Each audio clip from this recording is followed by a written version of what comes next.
Барлықтарыңызға сәлем достар, сіздермен бірге мен Нұрдана. Бүгінгі видеода біз өте дәмді үй жағдайында етсіз котлет дайындайтын боламыз. Міндетті түрде менің инстаграм парақшама тіркеліп ұмытпаңыздар. Ең алдымен біздегі қарақұмық, яғни гречканы жақсылап суға қайнатып аламыз. Және де мына жерде бізде картошка да қайнап жатыр. Оны да жақсылап қайнатып болғаннан кейін күрішті де қайнатып қойсаңыздар болады. Котлетпен бірге күшті обед немесе ужин дайындауға болады.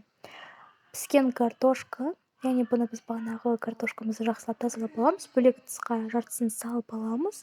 Одан кейін барып, одан пюре дайындай бастаймыз.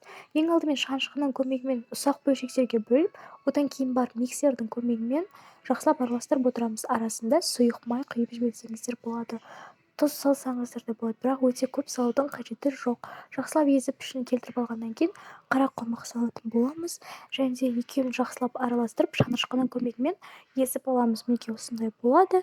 Жақсылап осылай жасап болғаннан кейін барып, бізге керекті ингредиенттер осылар: өздегі тұз, қарабұрыш және де жұмыртқа.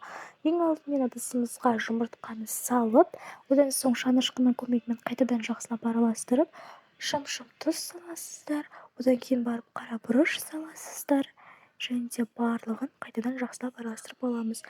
Одан кейін келесі кезекте біз ұнымызға жақсылап аунатып дайындап аламыз. Яғни осылай қолдың көмегімен котлеттің пішінін келтіресіз.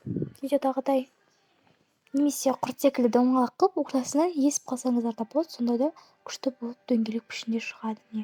Осылай екі жағынан аунатып, жақсылап барлығын дайындап аламыз. Және де қызып тұрған майда екі жағын қызартып қуырып аламыз. Қатты ұстаудың керегі жоқ, өйткені өзі де керемет болып шығады. Сау болыңыздар.